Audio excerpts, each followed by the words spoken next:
Paris, heure locale. Et nous sommes très heureux de vous avoir avec nous. Et ça fait quelques temps que j'ai pas pu, n'est-ce pas, animer une de ces émissions. Voilà, votre émission, la dernière trompette. Voilà, donc la trompette retentit, la trompette sonne.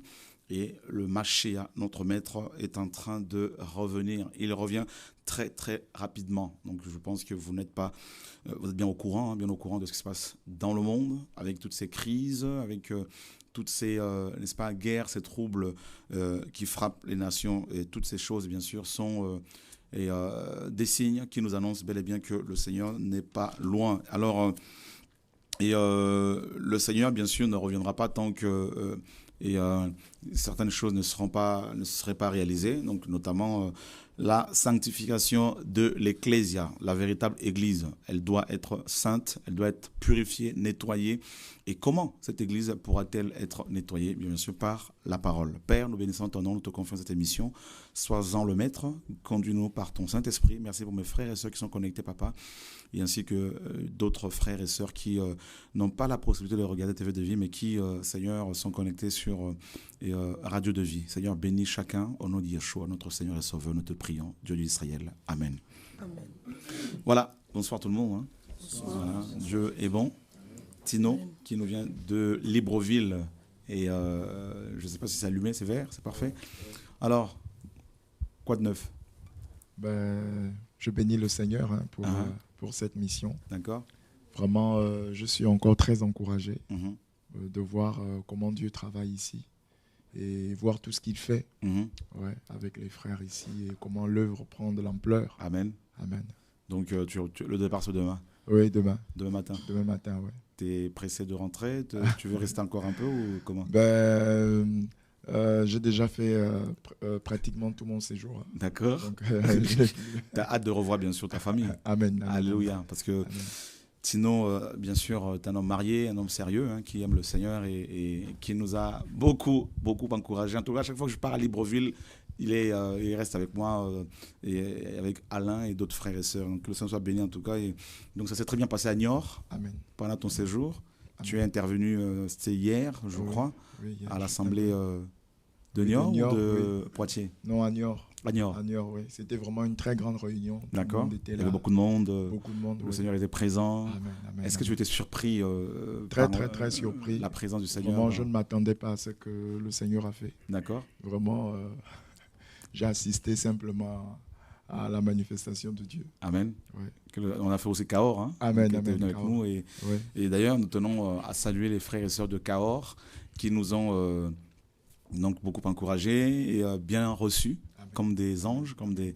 Voilà, donc que le Seigneur soit béni en tout cas, et ainsi que toutes les personnes, tous les frères et sœurs de Montauban et de Toulouse, qui étaient d'Albi également, donc voilà, qui étaient présents et qui nous ont beaucoup encouragés. Donc voilà.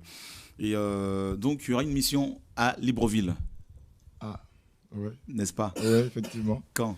Tout le Gabon attend ça. D'accord.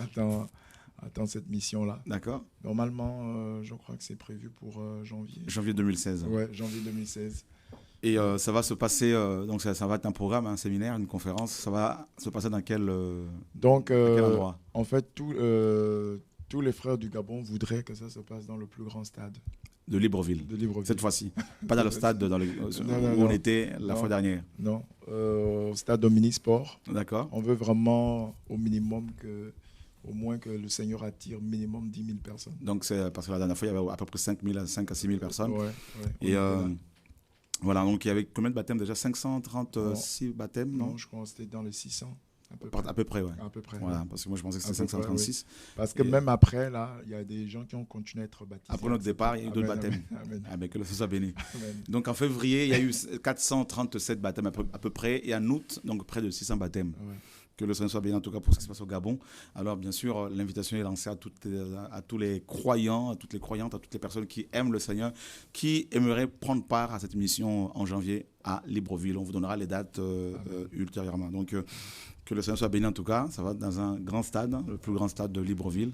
En tout cas, frères et sœurs Trésor, tout ça, David, ça ne vous dit pas de Julien, tout ça, donc je pense que, n'est-ce pas, Jérémy, vous pouvez y aller, hein, vous pouvez y aller. Alléluia, gloire à Dieu. Donc, je n'ai pas non plus oublié, je voudrais vraiment ce soir saluer ma maman adoptive, ma maman Marthe, que je n'ai pas bien sûr oublié, hein, du côté de la Martinique, hein, à Fort-de-France. Bon Dieu bénisote. Et donc, je sais que beaucoup de frères et sœurs des Antilles attendent également une mission. Et notamment ceux et celles de l'île de la Réunion, de Madagascar, et qui... Ah, la Réunion, tu as eu les échos. Et donc, vous nous manquez beaucoup, beaucoup. Et nous n'oublions pas non plus ceux qui sont du côté de la Nouvelle-Calédonie, mais qui attendent une mission. Cette fois-ci, ça va se faire au mois d'avril. Il y a quand même 24 heures de vol. Et moi qui n'aime pas trop l'avion, donc je ne sais pas comment. Priez pour que le Seigneur nous aide. Hein. Voilà. Donc, qu'il aplanisse le chemin, la route. Il n'y ait même pas une once de turbulence, voilà. Donc, et pourquoi pas aussi être transporté, téléporté comme Philippe. Amen. Voilà, merci David. Alors que ce soit béni. Et voilà, donc il y a une veillée avec la jeunesse. Et alors j'ai vu des commentaires sur Internet, hein, des frères et sœurs qui veulent venir, qui disent vraiment, et qui supplient les personnes, je veux dire, qui ont la grâce d'avoir un certain âge, de dépasser un certain âge, parce que c'est une grâce, de rester à la maison pour permettre aux jeunes d'assister à cette réunion, parce qu'il y en a qui vont venir d'Allemagne, certainement, de la Belgique aussi beaucoup, et, qui seront là, et de province. Alors, je ne sais pas comment on va s'organiser, parce qu'il y a quand même des personnes âgées qui veulent venir. Donc, en tout cas, on veut un programme vraiment pour la jeunesse. Bon, parce que moi, à mon niveau, c'est compliqué. Donc, parce que les jeunes disent qu'on va parler des choses qui concernent la jeunesse, tout ça, et il y aura des questions et réponses aussi. Mais en tout cas, prions pour que le Seigneur nous conduise. Voilà. Donc, de sorte que personne ne se sente rejeté. Hein. C'est ça. Hein. Donc, voilà, personne. Voilà. Donc, c'est à partir de 20h ou 22h. 22h, c'est que venu plus tôt, donc la salle sera ouverte, je pense, à partir de 16h, parce qu'il y en a qui seront là certainement vers 15h, je ne sais pas. Donc voilà, je vois que Herman nous fait signe de l'autre côté là-bas. Je ne sais pas si tu as quelque chose à dire, Herman. Ok. Alors, on a fait, il y a une jeune sœur qui a reçu une vision sur l'enlèvement de l'église. Et tu l'as reçue il y a combien de temps, là, cette vision? Bonsoir. On va dire... Un peu plus fort, près du micro. On va dire 5 jours. Hein. Il y a 5 jours. Ouais. Tu dormais? Ouais. D'accord. Et tu as vu des gens partir au ciel? J'ai vu après, j'ai vu des gens. Après, j'ai vu ce qui s'est passé après quand nous, on est partis. Quand les gens sont partis au ciel après l'enlèvement, tu as vu ce qui va se passer après? Oui. Tu as eu peur? Très peur? J'ai pleuré, Très peur. J'ai pleuré toute la journée. Tu as pleuré toute la journée? Waouh! Alors, ça va être quelque chose de fort là, parce que le Seigneur parle de plus en plus aux enfants. Et alors, on va tout à l'heure après l'émission, hein, donc on va s'organiser pour que tu donnes ton témoignage. Ok. Voilà. Que le Seigneur soit béni. Et donc, nous allons parler de la paternité de Yeshua.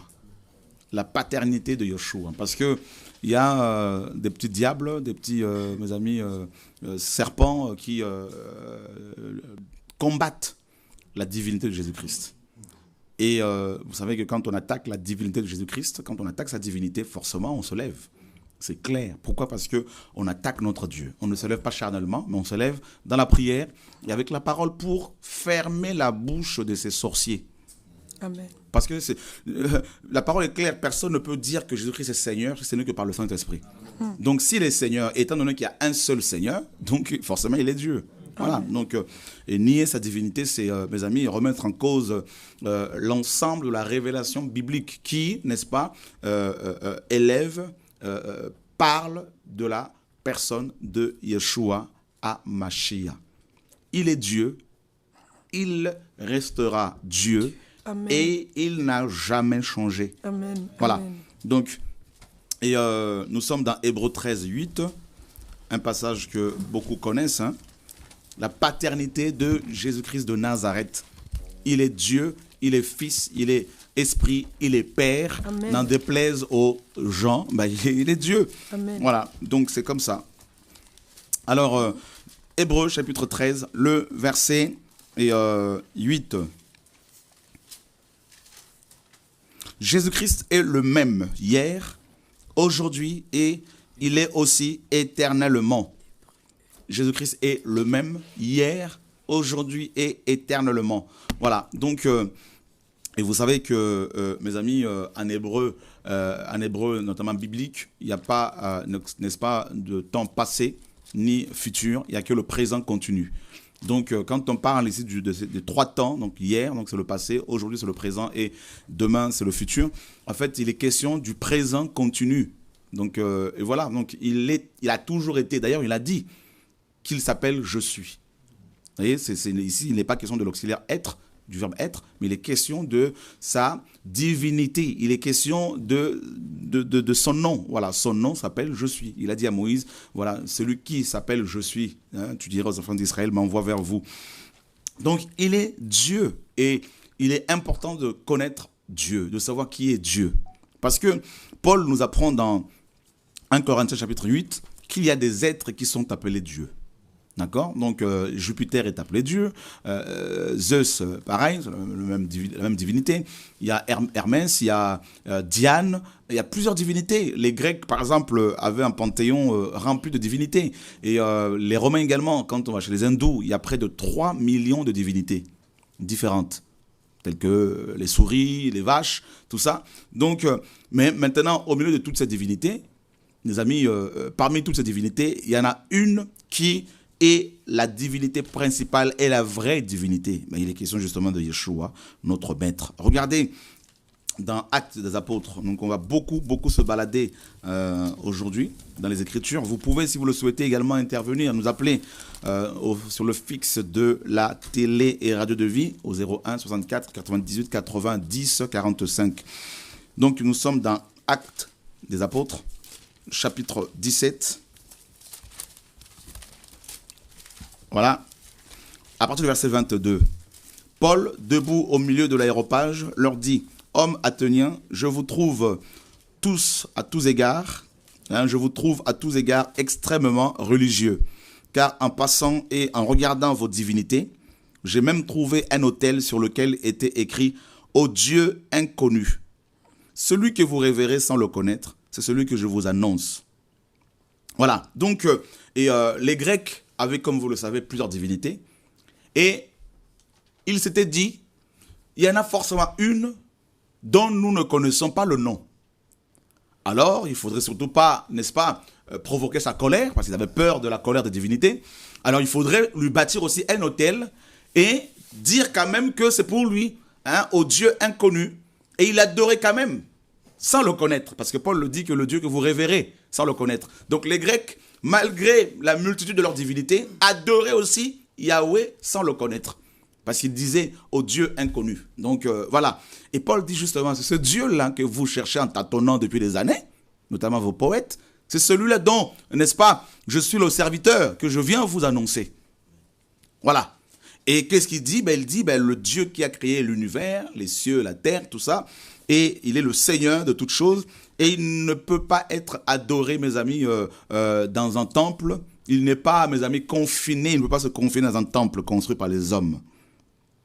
Et donc Paul, justement, annonce aux Grecs la personne de Yeshua. C'était ça, son message. Paul n'avait pas d'autre message. Voilà.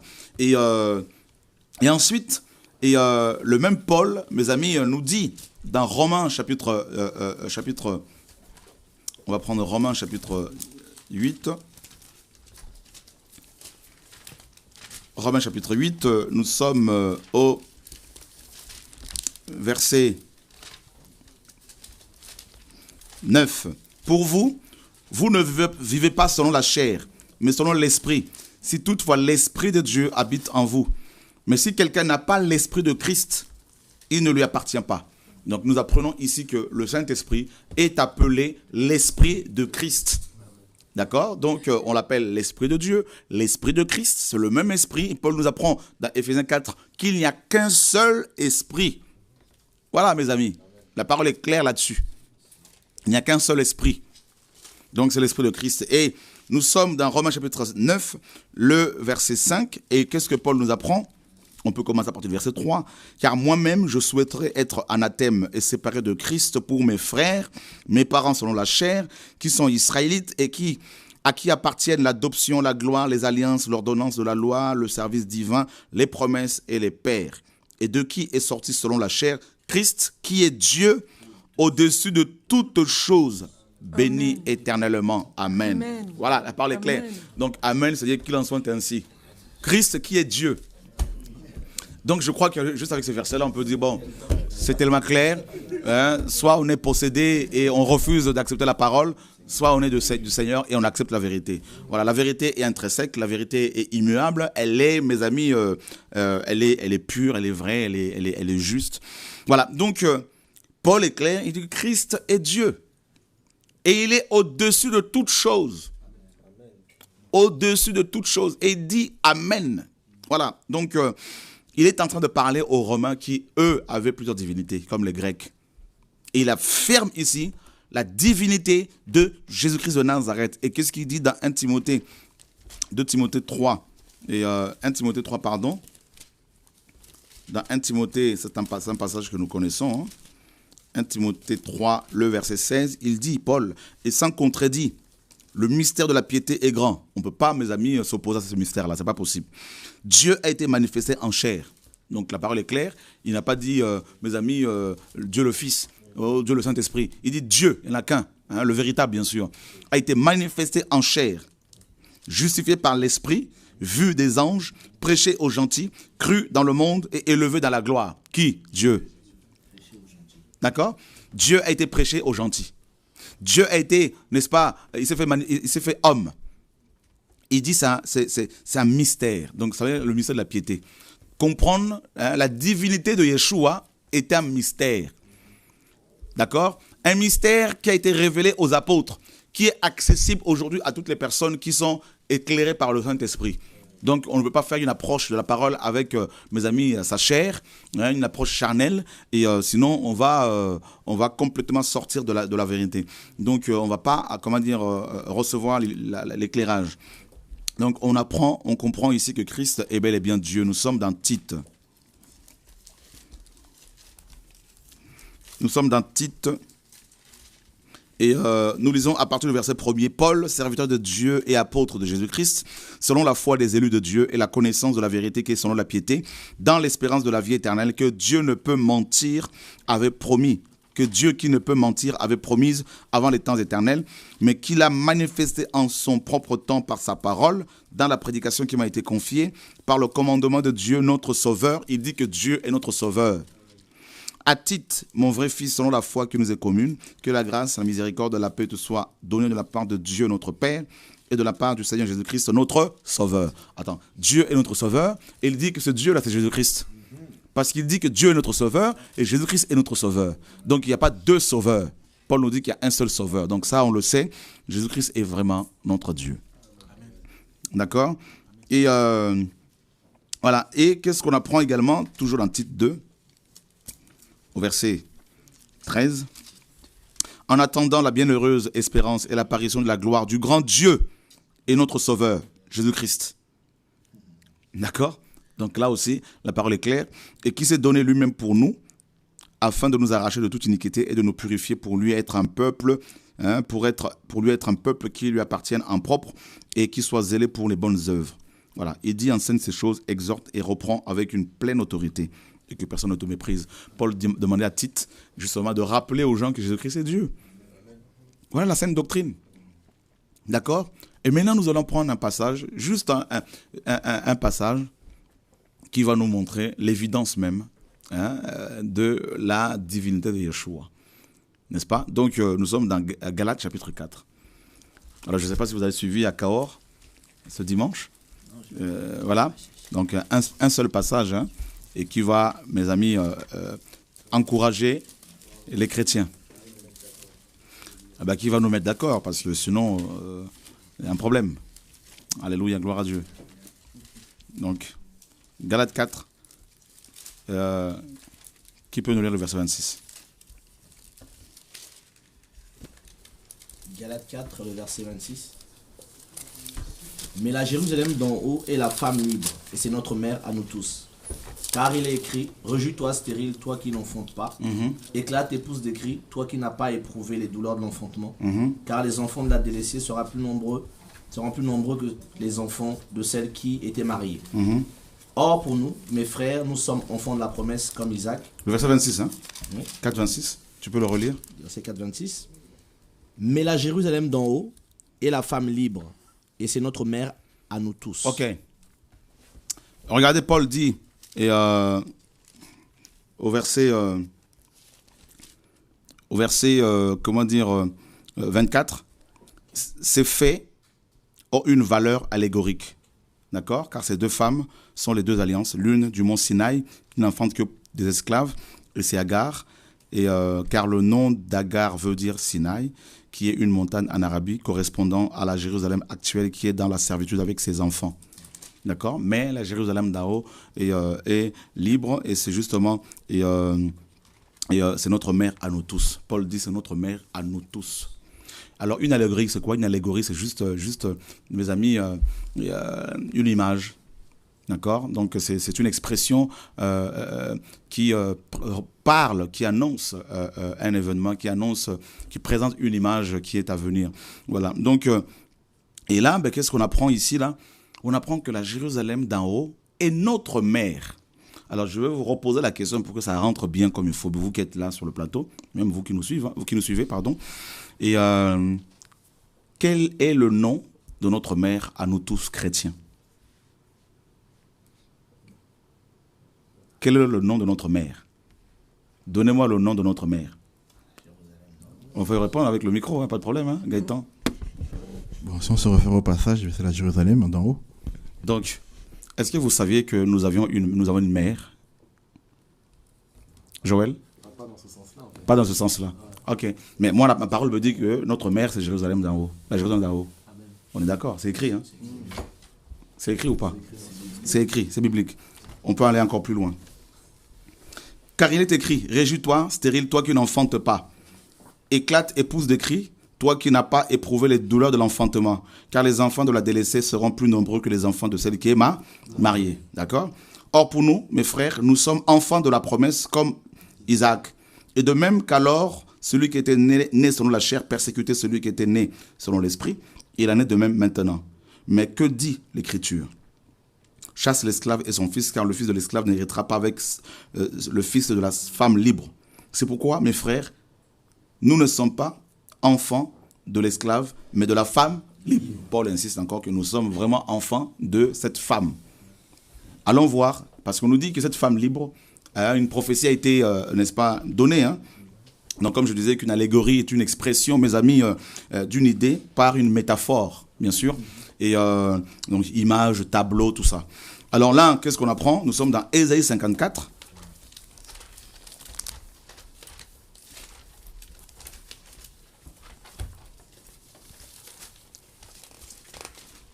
Ésaïe 54. Et qu'est-ce qu'on lit ici? Réjouis-toi avec chant de triomphe, stérile, toi qui n'enfantes point, toi qui n'as pas connu les douleurs de l'accouchement. Éclate de joie avec chant de triomphe et réjouis-toi, car les enfants de la délaissée seront plus nombreux que les enfants de celle qui est mariée, dit Yahweh. Élargis l'espace de ta tente et qu'on étende les couvertures de ton tabernacle. Ne retiens pas, allonge tes cordeaux et affermis tes pieux, car tu te répandras à droite et à gauche et ta postérité possédera les nations et peuplera les villes désertes. Ne crains pas, car tu ne seras pas couverte de honte. Ne sois pas confuse, car tu ne rougiras pas. Mais tu oublieras la honte de ta jeunesse et tu ne te souviendras plus de l'opprobre de ton veuvage. Car ton Créateur est... Est-ce qu'on peut lire ce verset tous ensemble à haute voix, s'il vous plaît? Car ton Créateur est... Et quel est son nom? Yahweh des armées est... Ok. Alors, on commence on arrive quelque part. Hein? De quelle femme parle-t-on ici? La Jérusalem d'en bas ou céleste? Céleste. Et quel est le nom de son époux? Yahweh. On est d'accord ou pas? Est-ce qu'on est d'accord avec les Écritures ou pas? Ok. Paul nous dit dans Galates 4 que la Jérusalem d'en haut est notre mère. Et il se réfère à Ésaïe 54, où Yahweh, au 8e siècle, avant Jésus-Christ, avait suscité le prophète Ésaïe un grand prophète. On l'appelle le prophète de la... tu commences à comprendre. Ça commence à venir. Hein? Voilà. Ésaïe, on l'appelle le prophète, n'est-ce pas, messianique. Parce que c'est le seul qui a reçu autant de détails sur la naissance, la mort et la résurrection du Mashiach. D'accord? Donc, rappelez-vous que son nom, justement, signifie Yahweh, salut, hein, Yahweh est sauveur. Donc, Isaïe. Et là, n'est-ce pas, qu'est-ce qu'on voit? Paul nous dit que Ésaïe 54 était une prophétie relative à la Nouvelle Jérusalem. Et ici, dans Ésaïe 54, Yahweh, au 8e siècle, avait dit que la Nouvelle Jérusalem, celle d'en haut, et sa femme. Et c'est lui, Yahweh, qui était son mari. D'accord? Alléluia. Amen. Oh. Ok. Donc, on sait que Dieu est contre la polyandrie. C'est-à-dire qu'une femme ait plusieurs maris. D'accord? Dieu est contre la polyandrie et la polygamie. Donc la polyandrie, c'est quand une femme a plusieurs hommes officiels, et la polygamie, effectivement, quand un homme a plusieurs femmes officielles. Donc, vous voyez, Dieu est contre cela, parce que le modèle parfait du mariage, c'est la monogamie. Un homme et une femme. Dieu créa Adam et Ève. Donc, il n'a pas créé 2 Adam pour Ève ou 2 Ève pour Adam. Au commencement, il n'en était pas ainsi. Dieu a créé l'homme et la femme, nous dit Yeshua dans Matthieu 19. Alléluia. L'œuvre de la croix, c'est l'œuvre qui nous ramène au commencement. Alléluia. Gloire à Dieu. Alléluia. Magnifique Seigneur. Donc, vous voyez bien que, et mes amis, donc la Nouvelle Jérusalem a un mari qui s'appelle Yahweh. Parce que cette Nouvelle Jérusalem, dont il est question dans Ésaïe 54, n'était pas encore révélée. Elle ne l'est pas encore révélée. Elle est encore, mes amis, cachée en haut. Et on nous dit que c'est la femme, son mari s'appelle Yahweh. Ok, c'est ce que Ésaïe nous dit. La parole ne se contredit pas. Donc, allons maintenant voir dans la Nouvelle Alliance si cette Nouvelle Jérusalem a toujours un mari. Et nous sommes dans Apocalypse 21. La paternité de Jésus-Christ. Oh, que les possédés soient délivrés. Que les faux enseignants soient éclairés et qu'ils se repentent au nom de Jésus-Christ. Ne suivez pas les gens qui nient la divinité de Jésus, qui vous disent que Jésus-Christ n'est pas le Père, n'est pas Dieu, n'est pas... C'est des sorciers, il faut sortir de là. Soit ils sont sorciers, soit ils sont ignorants. Mais en tout cas, frère, il faut qu'on sorte de la confusion parce que la parole est claire.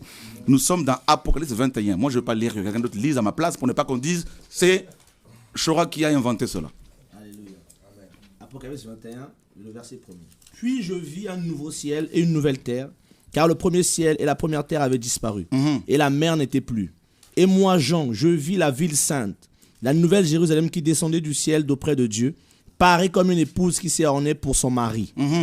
Et j'ai entendu du trône une voix forte qui disait, « Voici le tabernacle de Dieu avec les hommes, il habitera avec eux et ils seront son peuple, et Dieu lui-même sera leur Dieu. » Est-ce que dans Ésaïe 54, là-bas, on parlait du tabernacle ou pas? Garde ce passage-là. Allons voir dans Ésaïe 54. Parce qu'on nous dit que la nouvelle Jérusalem en question est en même temps un tabernacle. Ésaïe 54. Le verset 2. Élargis l'espace de ta tente et qu'on étende les couvertures de ton tabernacle. Aïe, aïe, aïe, aïe, aïe, aïe, aïe, aïe, aïe, aïe. On va fermer la bouche aux détracteurs. Amen. Que les chrétiens soient éclairés. Mes amis, oh alléluia, Paul l'a dit, hein, il faut fermer la bouche aux détracteurs, aux contradisants. Hein, contredisant. C'est la parole est claire. On voit dans Ésaïe 54 que la Jérusalem d'en haut, Ésaïe l'appelle le tabernacle. Et dans Apocalypse 21, Jean, qui était prophète aussi, est allé dans le même sens qu'Ésaïe. Il dit que c'est un tabernacle. On continue maintenant. Le verset 4.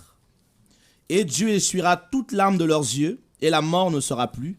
Et il n'y aura plus ni deuil, ni cri, ni douleur, car les premières choses sont passées.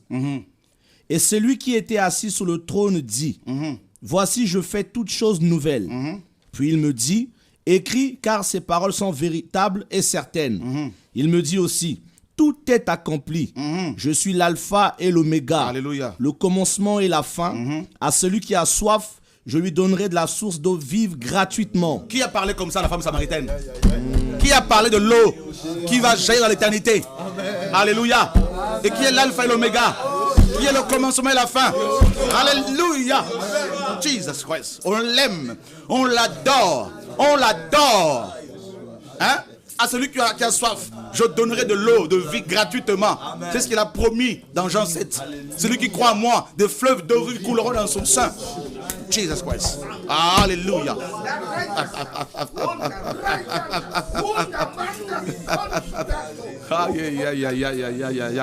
Il nous faut la parole. Il nous faut la révélation de la parole. Hein? La parole, la parole, la parole, la parole, la parole. Hein, mes amis? Hein? La puissance de Dieu est là. Hein? Quand Jésus se révèle, mes amis, le réveil se présente. Jesus. Jesus. Ah oui. Il dit, je suis l'alpha et l'oméga. Le même hier, aujourd'hui et éternellement. Mais c'est l'alpha et l'oméga, c'est Jésus. Le Père. Hein? Il dit dans Isaïe 54, je suis ton époux. Hein? Ton mari. Hein? Oh, Gaëtan. Non, mais écoutez. Hein? Allons à la lecture encore là. La présence du Seigneur est là. Hein? Alléluia. Il y a des belles choses ici là ce soir là. Hein? Alléluia. Benoît, on baisse encore la musique là. Ouais. Il y a quelque chose ici de fort.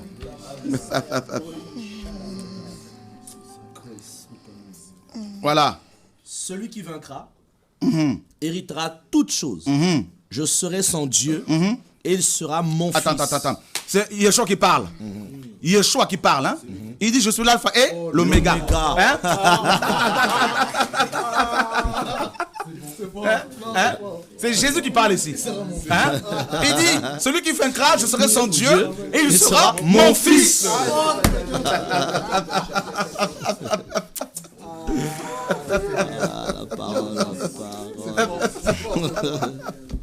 Vous voyez ça? David, est-ce que tu vois ça?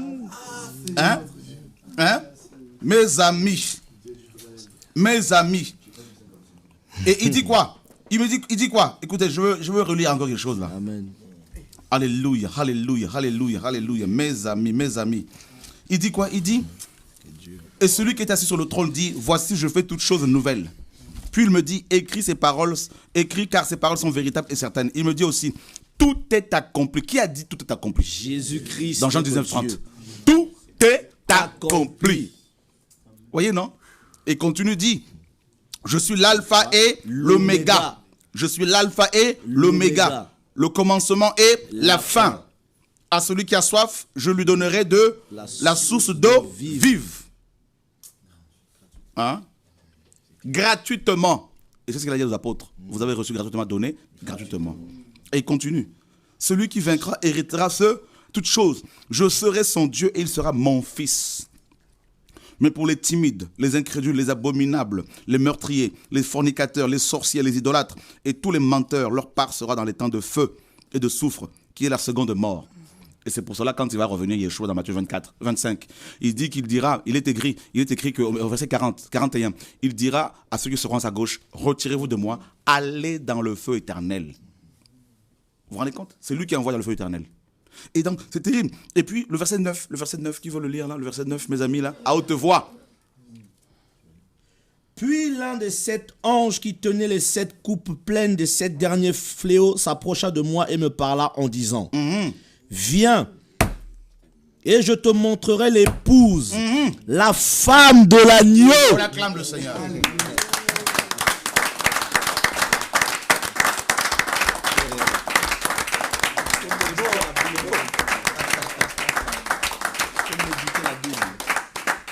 Tu vois, Trésor, on a mal lu la parole. Hein? Il faut la lire autrement. L'ange dit à Jean, viens, je te montrerai l'épouse. Mais il ne s'est pas arrêté là. Il va encore dire la femme de l'agneau. Bon, maintenant, on va voir, c'est cette femme-là. On nous dit grave. que, au verset qui suit là, et on dit quoi? Et il me transporta en esprit sur une grande et haute montagne. Et il me montra la grande ville, la sainte Jérusalem, qui descendait du ciel d'auprès de Dieu, ayant la gloire de Dieu. Son éclat était semblable à une pierre très précieuse, comme une pierre de jaspe, transparente comme du cristal. Donc, la Jérusalem d'en haut, la Jérusalem nouvelle, la femme de Yahweh, on nous dit ici que c'est la femme de l'agneau. C'est la femme de Jésus-Christ. Donc, il n'y a pas besoin d'avoir, mes amis, beaucoup d'intelligence pour faire, mes amis, la corrélation, le rapprochement. Donc, Yahweh égale l'agneau.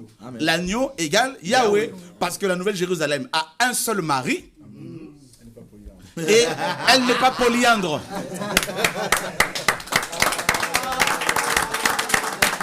C'est technique, mais c'est la parole.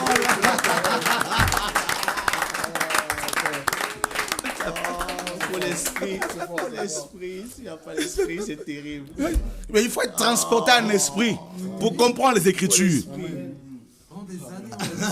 On te donne le micro, à Joël. Oui. Je dis pendant des années, on a lu ça. Tu te rends compte?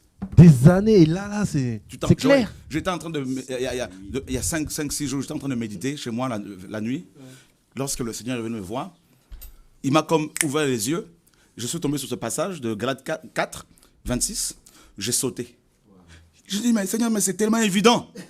Si la nouvelle Jérusalem est notre mère à nous tous, Paul dit, nous les croyants, les chrétiens, et si cette nouvelle Jérusalem a pour mari Yahweh, selon Isaïe 54, et Yeshua, selon Apocalypse 21, donc si Yeshua est l'époux, le mari de la nouvelle Jérusalem qui est notre mère, et si notre mère, son mari s'appelle Jésus-Christ, alors si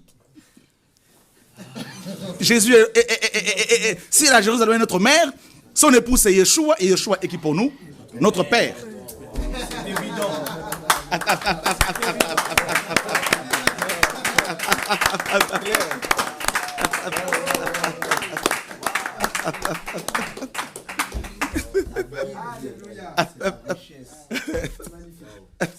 me fait penser à un enseignement qui avait donné il y a longtemps sur le voile. Et c'est exactement ça en fait, il y a un voile qui s'enlève. C'est ça. À chaque fois que c'est comme ça, c'est ça. Il y a un voile qui s'enlève. Et ça c'est le micro, hein. Ça c'est une bombe. Attends, mes amis. Allez dire que Jésus-Christ n'est pas le Père, mais la parole est claire là-dessus, là, mes amis. Là, il faut être destiné à l'enfer pour ne pas reconnaître cette évidence. La nouvelle Jérusalem est notre mère à nous tous, Paul dit. Et la nouvelle Jérusalem est l'épouse de Yahweh, selon Isaïe 54. Et la nouvelle Jérusalem est l'épouse de Yeshua, de l'agneau, selon Apocalypse 21. Et comme elle est notre mère, et que son mari, c'est Jésus-Christ, eh ben, les maris de nos mamans, ce sont nos papas, ce sont nos pères. D'accord? Voilà pourquoi il a dit, celui qui vaincra, il sera mon fils. Et allons voir maintenant cette paternité de Yeshua, comment il s'est comporté comme un père. On va voir cela. Allons voir dans Jean 21, le verset 5. Oh Seigneur, sauve-nous. Allons voir cela. 21, 5. Jean 21, le verset 5. Jésus leur dit, mes enfants, avez-vous quelques petits poissons à manger? Alors, Attends, ces enfants-là, c'était qui là, ces enfants-là? Les gaillards, hein?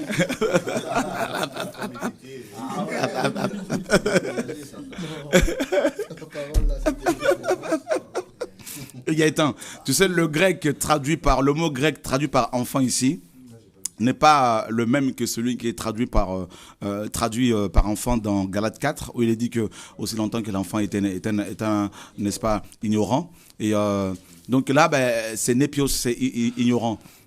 Et là, ici, là, enfant, là, signifie littéralement petits enfants. Donc c'est petit à chaque fois au devant. Donc il y a petit enfant ou petit, petite fille, petit garçon ou encore bébé. Donc, comme quand Jean a écrit, dans 1 Jean, il était un père et il parlait aux petits enfants. Jésus-Christ ici, après sa résurrection, là, il se révèle comme le Dieu Tout-Puissant et il va rattraper ces petits-enfants qui s'étaient égarés.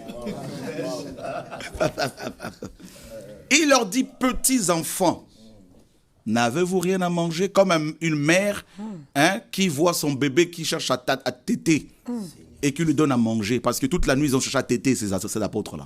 Et ils n'avaient rien pour téter. Amen. Et là, il vient, c'est comme s'il leur donne le biberon. Venez. Il y avait des poissons braisés. Vous voyez? Et on va, c'est magnifique. Là, il se comporte comme un père. Il a l'attitude paternelle, mes amis. Et c'est quoi? On lit ça, mais tu vois. Et là, il a affaire à des enfants qui s'étaient perdus. Le père les retrouve, comme le fils prodigue. Vous voyez, non? Il lui dit, mes petits-enfants. Mes petits-enfants. C'est le père qui parle ici. Là. Hein? C'est le père qui parle ici. Mes petits-enfants. Mes amis, attendez. Jean 14. On connaît ce passage-là. Verset 7. Si vous me connaissiez, vous connaîtriez aussi mon Père. C'est le Fils qui parle ici, c'est l'homme qui parle. Donc ça veut dire que la connaissance de Jésus égale la connaissance du Père. Alléluia. Vous vous rendez compte? Si vous me connaissiez, vous connaîtriez aussi mon Père. Pourquoi? Parce qu'on ne peut pas connaître le Père sans connaître Jésus. C'est terrible, hein? Parce qu'il est le Père. C'est ça, en fait. C'est un mystère. Voyez? Et regardez maintenant, Philippe n'a pas compris ici, là. Il n'avait pas compris, Philippe. Mais dès maintenant, vous le connaissez. Et vous l'avez vu. Attends, mais attendez là. Où ça? Hein? Il dit, si vous me connaissiez, vous connaîtrez aussi mon Père. Parce qu'il ne connaissait pas Jésus encore. C'est pour ça que Paul dit, si nous avons connu Yeshua selon la chair, nous ne le connaissons plus maintenant comme ça. Amen. Tu vois, non? Et c'est pour cela qu'il dit, maintenant, même dès maintenant, vous le connaissez. Et vous l'avez vu. Philippe n'a pas compris le message. Il était encore charnel. Il dit, Seigneur, montre-nous le Père et cela nous suffit. Jésus lui répondit, je suis depuis si longtemps avec vous. Et tu ne m'as pas connu, Philippe? Jesus. Tu ne m'as pas, moi. Tu ne m'as pas connu. Hein? Mes amis, la paternité de Jésus-Christ de Nazareth. Voilà pourquoi, à partir de Jésus-Christ, le nom de Yahweh a disparu pour laisser place au nom qui est au-dessus de tout nom. Amen. Et c'est pour cela, il a dit dans Jean 17, Yeshua en tant qu'homme, Père, je leur ai fait connaître ton nom et je leur ferai connaître. Et Pierre, dans Acte 4, dira, il n'y a aucun autre nom qui nous est donné. Le nom de Yeshua. Waouh! Mais il est venu nous révéler le Père. Le Père est venu se manifester. Il était 100% homme et 100% Dieu. Et en tant que Dieu, c'est lui le Père. Parce qu'il n'y a pas plusieurs dieux. Oh Seigneur, sauve-nous. Et Isaïe nous dit quoi? On connaît ce passage-là. Hein, mes amis?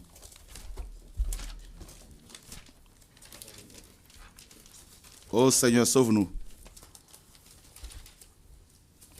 Isaïe, chapitre 9, le verset 5. Car un enfant nous est né, un fils nous est donné, et l'empire reposera sur son épaule. On l'appellera l'admirable, le conseiller, le Dieu puissant. Attends, le Dieu puissant, il n'y en a qu'un. Hein? Le Père d'éternité, le prince de paix. Mais c'est clair. Encore là, c'est Isaïe qui dit. On l'appellera le Père éternel. Amen. Et regardez, Paul dit dans Galates 4 que Agar correspond à la Jérusalem d'en bas et Rebecca correspond à la Jérusalem d'en haut. Et Abraham correspond au Père, parce que c'est le Père de la foi, selon Romains 4. D'accord? Donc ça veut dire que Jésus-Christ, qui est l'époux de la Nouvelle Jérusalem, n'est-ce pas, avait pour, n'est-ce pas, comment dire, type. Donc, Abraham était un type de Christ, mais Christ comme Père. C'est pour cela, en tant que Père, il va épouser la Nouvelle Jérusalem. Et la Jérusalem d'en bas, selon mes amis Ézéchiel 16, a été répudiée parce que elle était devenue adultère, elle était dans la prostitution, n'est-ce pas? Et la Jérusalem d'en haut, elle est sainte, elle est pure, et bientôt il y aura justement ces noces. Donc vous voyez bien mes amis, Satan a peur de Jésus-Christ. Satan a peur de son nom là. Satan ne veut surtout pas que des chrétiens aient la révélation sur la divinité de Jésus-Christ.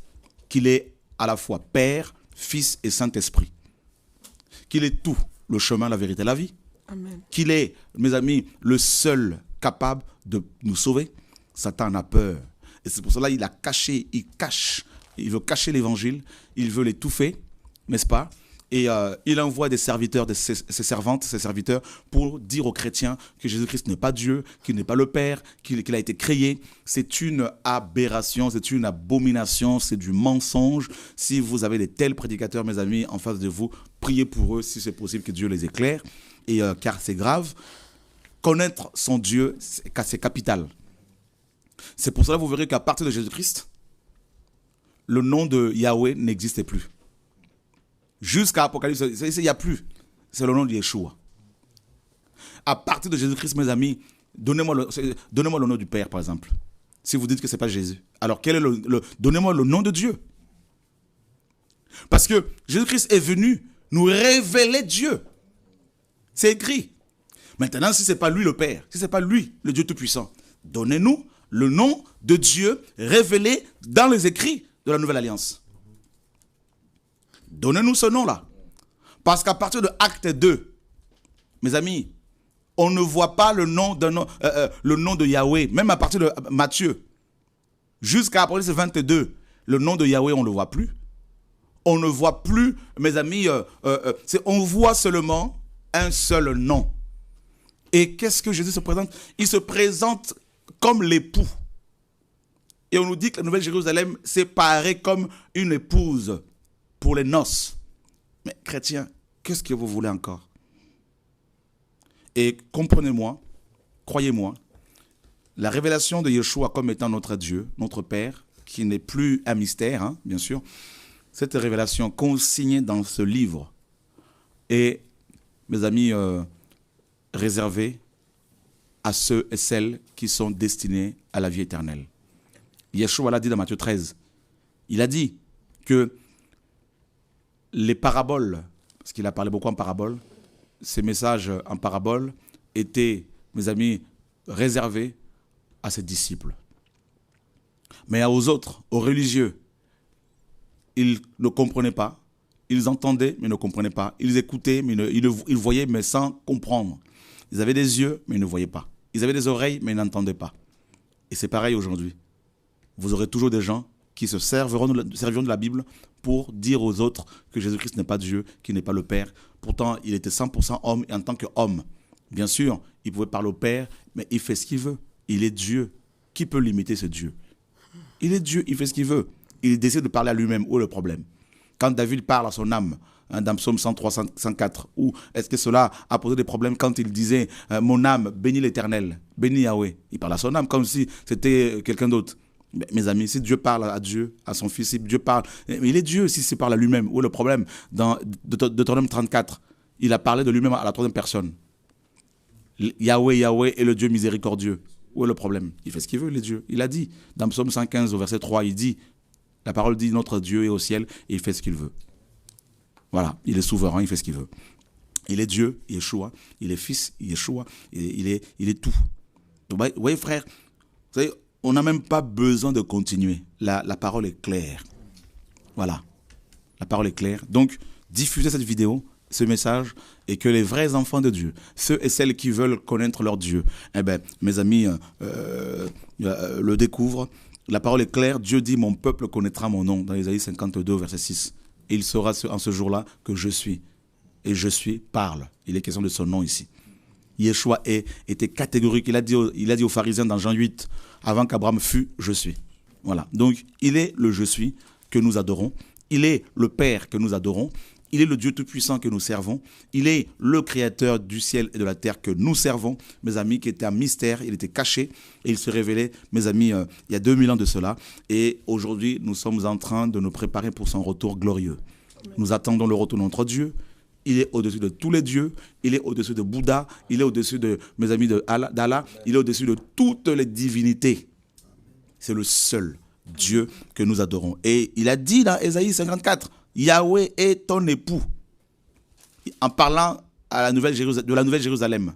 Et Yeshua, l'agneau, selon Apocalypse 21, est, mes amis, l'époux de la Jérusalem d'en haut, qui est notre mère. Alors, si vous ne savez pas que vous avez une mère, eh bien, vous le savez désormais. Donc, Dieu qui est complet, il est totalement père, et en même temps, il a une épouse, donc la Nouvelle Jérusalem qui est notre mère. Donc, vous savez, dans le royaume de Dieu, nous sommes, n'est-ce pas, bercés par l'amour paternel et l'amour maternel. Waouh! Quelle grâce! Donc, toutes nos blessures peuvent être guéries par cet amour, mes amis, inconditionnel. L'amour agapao, agapé aussi, c'est le même, agapao, agapé. Et nous tenons vraiment à bénir le Seigneur notre Dieu. Voici donc comment vous devez prier, notre Père qui est aux cieux. Et regardez, Ecclésiaste nous dit que quand une personne décède, l'esprit retourne à Dieu, qu'il a donné. Et Étienne, avant sa mort, il a dit, Seigneur Jésus-Christ, reçois mon esprit. Amen. Waouh! Hein? C'est bon? Vous l'avez jamais? Vous avez déjà lu ça, non? Voilà. Là, ça devient évident encore. Hein? On n'a pas saisi le sens. Hein? Vous voulez qu'on le lise pour finir, là? Ça nous fait du bien. Hein? Alléluia, gloire à Dieu. On aime la parole, mes amis. Alléluia, gloire à Dieu. Waouh! Gloire à Dieu. Le Seigneur est vraiment magnifique. Ecclésiaste 12, 9. Avant que la poussière retourne dans la terre, comme elle y avait été, et que l'esprit retourne à Dieu qui l'a donné. D'accord? Donc, à la mort, l'esprit retourne à Dieu. En parlant notamment des saints. L'esprit retourne à Dieu. Et nous sommes dans Actes des Apôtres, chapitre 8. Alléluia. Actes des Apôtres, chapitre 8. Voilà. Et nous lisons. Voilà, Acte 7, pardon. Le verset 59. Et il lapidait Étienne qui priait et disait, Seigneur Jésus, reçois mon esprit. Oh. Ben oui, la parole est claire, mes amis. La parole est claire. Ne suivez pas les docteurs impies envoyés par le diable qui égare les autres. Qui, mes amis, n'ont pas été mandatés par Dieu, qui font leur ministère seulement grâce à Internet. S'il n'y avait pas Internet, ils n'auraient pas de ministère. Qui sont assis en permanence pour faire des recherches ici et là, au lieu de faire des recherches dans la parole, comme on le fait là. Mais eux, ils vont visiter tous les sites du monde entier pour avoir de quoi vous alimenter, de quoi vous nourrir, parce que vous aiment tellement la saleté. Nous voulons, nous, méditer la parole pour être nourris et venir vous partager ces choses. Voilà, c'est ça l'évangile. Voilà. Que Dieu soit béni, mes amis. Et beaucoup pensent qu'Internet, grâce à Internet, ils vont avoir des grands hommes, ils vont être des grands prophètes, des grands apôtres. Hein, ils créent des sites, ils mettent PayPal, soutenez-nous, alors qu'ils n'ont pas de vision qu'ils présentent aux gens pour être soutenus. C'est des commerçants, il y en a de plus en plus. Et mes amis, on n'a plus le temps à perdre avec ces gens. On veut voir Christ. On veut voir Jésus-Christ. On veut être encouragé par le Seigneur. On veut la parole. On veut être enseigné. Les chrétiens veulent être enseignés. Ils sont fatigués des inepties. Ils sont fatigués, mes amis, des histoires. Ils ne veulent plus, mes amis, être souillés par des histoires. Mes amis, à dormir debout. Ils veulent voir Dieu. Et l'église qui sera enlevée, c'est l'église qui sera, mes amis, éclairée, qui sera purifiée par la parole véritable, qui connaîtra qui est son Dieu. Et chrétien, notre Dieu s'appelle Jésus-Christ de Nazareth. Amen. Voilà. Et c'est lui que nous voulons acclamer encore bien comme il faut ce soir.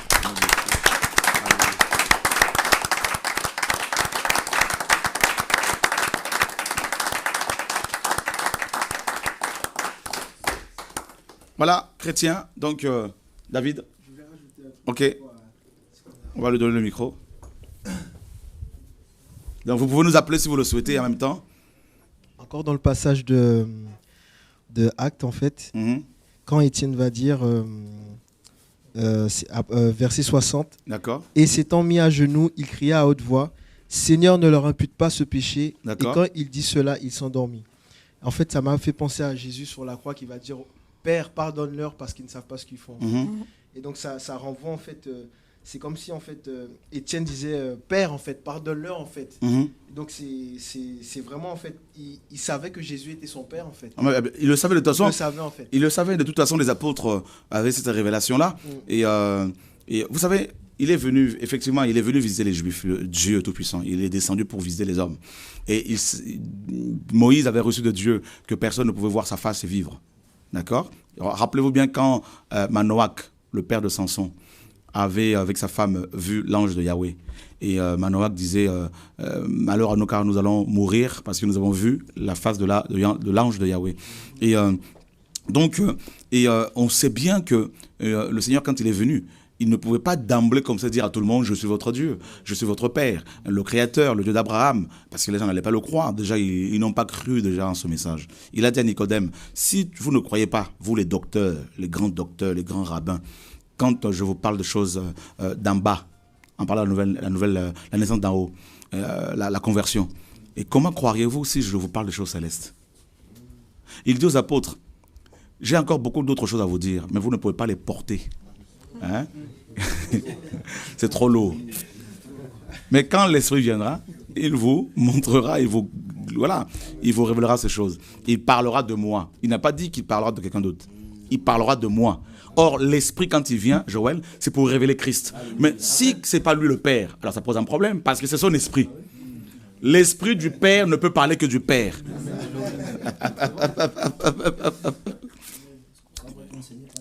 Ben c'est pour cela qu'il faut être enseigné par l'esprit et non, mes amis, aller dans une école théologique ou aller sur Internet pour aller écouter à gauche à droite et puis faire son ministère en étant assis sur son fauteuil chez soi.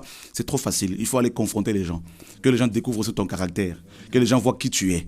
Il faut aller prier pour les démons, que les démons aussi disent s'ils te connaissent ou pas. Hein? Ah bah oui. C'est facile d'être enfermé dans sa chambre et sans parler aux gens de son pays, du pays où tu es. Hein, seulement parler aux gens qui sont à l'extérieur. Il faut commencer par le pays où tu es. Le Seigneur a dit commence à Jérusalem. Si tu es à Londres, prêche en anglais et pas en français. Voilà, il y a des Anglais à sauver. Si tu es aux États-Unis, enseigne aux Américains en anglais. C'est ça l'évangile. Voilà, et fais des émissions aussi à l'heure américaine, pas à l'heure française pour mes amis trompés, mes amis les quelques Africains qui ne veulent pas lire. Hein. Voilà, donc les gens ont compris, beaucoup de gens ont compris. Le temps de la récréation est fini. L'heure de la vérité est là. C'est pour cela qu'il y aura de plus en plus des émissions pour enseigner la parole de Dieu afin que les chrétiens soient éclairés. Voilà, donc beaucoup ont compris, mes amis. Ils vont plus se laisser manipuler facilement. Là. Voilà, on a quelqu'un en ligne, je crois. Allô, bonsoir. Allô, bonsoir.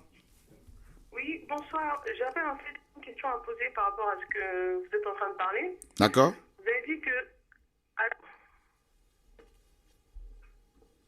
Allô? Oui, allô? Allez-y, on vous entend. D'accord. Je disais que je voulais poser une question en fait. Vous dites que la Nouvelle Jérusalem, c'est l'épouse de Christ. Et mais la parole aussi parle, compare l'Église à l'épouse aussi de Christ. Bien sûr. Bien sûr, donc, mais c'est le même donc, Dieu. Du coup, la Nouvelle Jérusalem, c'est quoi? C'est un lieu ou c'est l'Église? La Nouvelle Jérusalem est à la fois le tabernacle de Dieu avec les hommes, c'est écrit. Oui. Donc une maison, une habitation, une ville, c'est écrit. Et en même temps, l'épouse. Donc on sait que Yeshua n'a qu'une épouse et on nous dit que c'est aussi l'église. Donc en même temps, on comprend que c'est aussi l'église. Donc vous voyez, donc en fait, le Seigneur joue plusieurs fonctions. Oui. Il est Père, il est Fils, il est Saint-Esprit, il est le chemin, il est la vérité, il est la vie. Donc nous avons aussi plusieurs fonctions.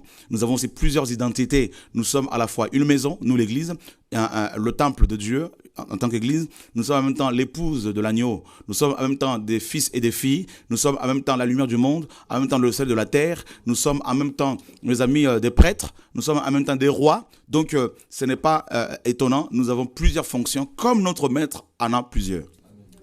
Amen. Voilà. Ok. Que Dieu soit béni, ma soeur. Merci. Bon courage. Merci. Merci. Le Seigneur est magnifique. Hein, Joël? En fait, par rapport à la question que la sœur a posée, en fait, c'est juste que tu as parlé d'une facette de Dieu, tout simplement. Là, ce soir, on n'a pas parlé de la Nouvelle Jérusalem comme étant l'Église. Et on sait que c'est le cas. Voilà. Mais on veut rester sur la paternité de Jésus-Christ. Hein, donc, du coup, on fait ressortir le côté, comment dire, l'épouse. Voilà, hein, donc, voilà. Donc, notamment la Nouvelle Jérusalem. Par rapport à Ésaïe 54 voilà, donc, et Galates 4. Voilà. Donc, on sait qu'Abraham, hein, donc, il y avait 2 femmes. Et Agar et Rebecca, Sarah, pardon. Et oui, c'était pas Rebecca, c'est ça, Sarah. Et donc, on sait que Sarah, mes amis, correspond à la Jérusalem d'en haut et Agar à la Jérusalem d'en bas. Donc, et puis voilà. Donc là, maintenant, la première épouse de Yahweh, hein, qui a été répudiée à cause de son péché, c'est Israël d'en bas, la Jérusalem d'en bas. Voilà. Et la dernière, c'est la Jérusalem d'en haut, qui est composée à la fois des Juifs convertis à Yeshua et des nations, pareil, converties à Yeshua. Voilà. Donc, c'est cette ville-là.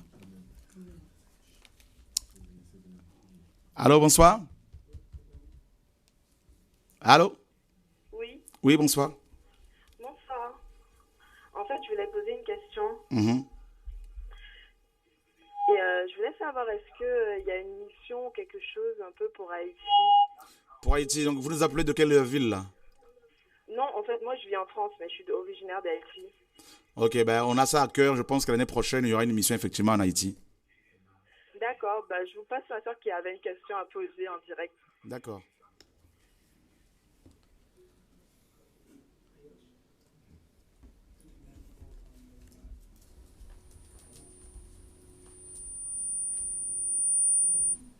Allô? Ah, il y avait une personne qui voulait poser une question, Benoît. Ok, donc, peut-être que, ok, parfait. Donc, en tout cas, on est encouragés. Nous sommes comme des fils prodigues et nous retrouvons notre Père. Nous repartons à la maison du Père. C'est ça quand il est venu, il a dit, laissez venir moi les petits-enfants. Bien sûr. Non, c'était manifester sa paternité. Bien sûr, c'est le Père. Hein, donc, voilà, il rassemble comme un père, il guérit comme un père, il soigne comme un père, il pleure pour ses enfants comme un père. Et il était là avec Abraham. Il a dit à Abraham, votre père a vu mon jour. Donc, attendez quand même. Voilà. Donc, et c'est le Père, là. Donc, c'est pour cela que, mes amis, comment voulez-vous rentrer dans votre identité de fils et de filles de Dieu si vous ne connaissez pas le Père? Si vous ne savez pas que le Père a un nom? Et parce que, voilà, on nous dit que nous avons sur son front, notre front, nous aurons le nom du Père. C'est écrit dans Apocalypse 14. Mais le Père, là, son nom, ils avaient le nom du Père sur leur front. Alors, mais, attendez, mes amis. Il a dit, je vous laisse mon nom, je vous laisse ma paix. Et il dit, vous ferez toutes choses en mon nom. Et le Père a un nom. Dieu a un nom quand même, mes amis. Dieu a un nom. Hein? Dieu a un nom. Dieu est un titre. C'est un titre. Baal, on l'appelle Dieu. Astarté, on l'appelait Dieu. Zeus, on l'appelait Dieu. Mais le nôtre alors, quel est son nom? Est-ce que vous allez faire comme les Grecs, au Dieu inconnu? Hein? Ah, attendez.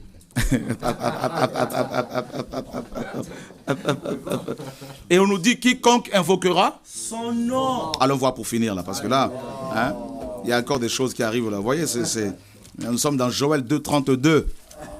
Hein, Joël, mon frère. Hein? Alléluia. Joël 2,32. Merci Seigneur pour ta parole.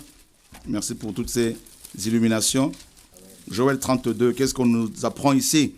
Et il arrivera que quiconque invoquera le nom de Yahweh sera sauvé. Attendez, on va aller doucement pour que vous compreniez, Joël, mon frère, que cette prophétie concerne notre génération. C'est-à-dire les derniers jours. Hein, pourquoi? Allons verset 28. Et il arrivera après cela que je répandrai mon esprit sur toute chair. Vos fils et vos filles prophétiseront, vos vieillards auront des songes et vos jeunes gens auront des visions. Pierre a dit quoi dans Acte 2, 17? Voici ce que le prophète Joël a dit. Dans les derniers jours, Dieu dit, je répandrai de mon esprit. Et donc la promesse est faite. On continue. Et je ferai, verset 30, des prodiges dans les cieux et sur la terre du sang et du feu et des colonnes de fumée. Le soleil se changera en ténèbres et la lune en sang avant que le grand et terrible jour de Yahweh vienne. Et il arrivera que quiconque invoquera le nom de Yahweh sera sauvé. Ok, maintenant, Paul reprend ce passage-là. Dans Romains 10, 13. Mais il n'utilise pas le nom de Yahweh, il utilise autre chose. Allons voir. Romains 10, 13. Quelqu'un va le lire rapidement, mes amis. Car quiconque invoquera le nom du Seigneur sera sauvé. Ah, on continue.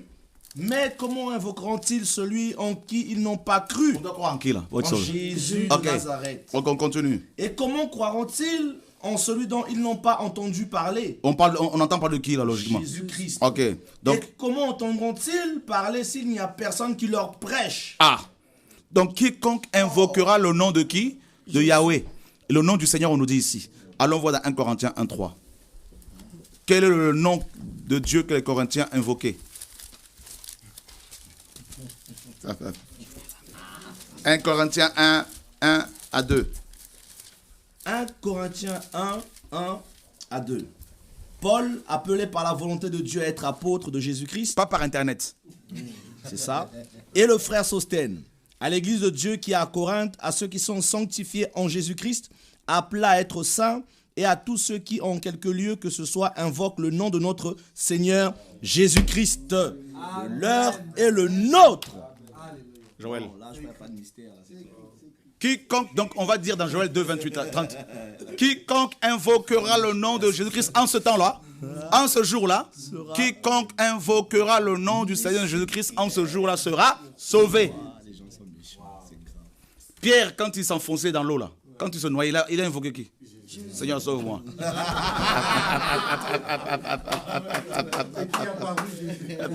Et qui l'a sauvé? Jésus. Hein? Oh, il y a tellement de choses. Jésus? Non, n'attaquez pas Jésus. N'attaquez pas sa divinité. Ne suivez pas les prédicateurs qui vous disent que Jésus-Christ n'est pas Dieu, n'est pas le Père. Chrétiens, s'il vous plaît, quittez ces sites-là. Sortez de là. Il vous amène droit en enfer. Parce que si vous êtes des fils et des filles de Dieu, c'est parce que vous avez reçu la révélation de ce Père. De son nom. Quel est ce Père qui n'a pas de nom?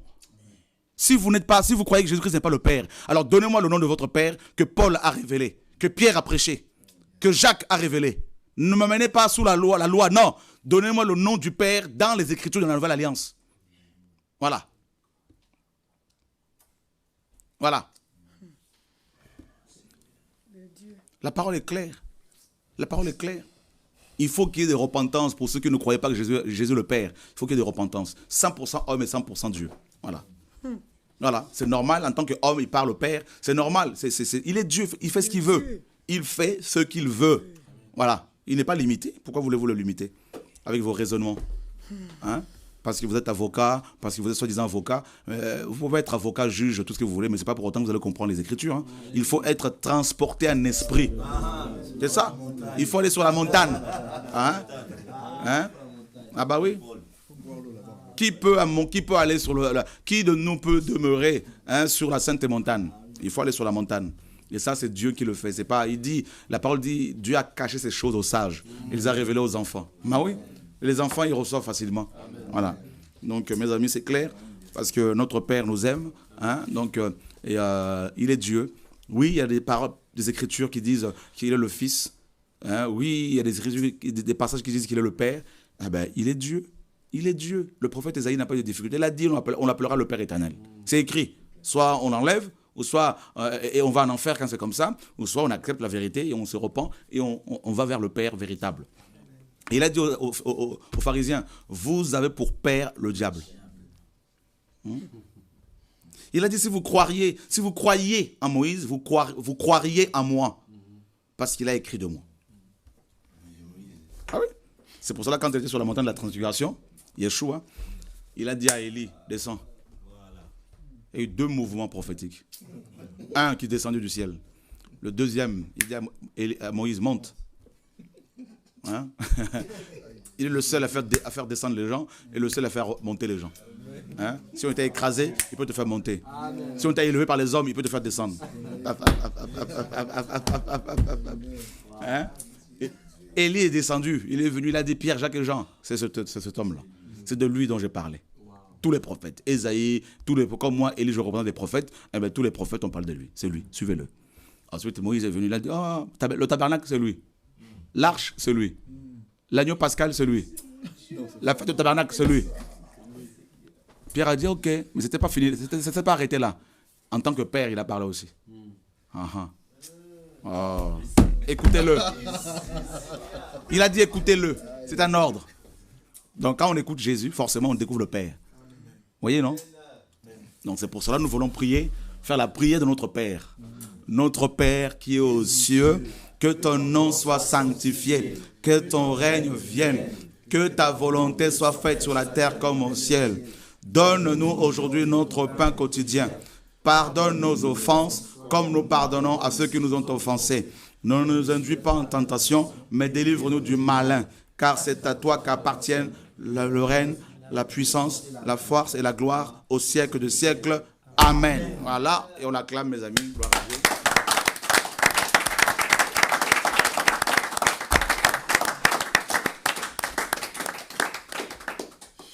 Demain, une autre émission. Mes amis, une autre émission sur la divinité, sur Jésus-Christ. C'est ça le message, Amen. Mes amis.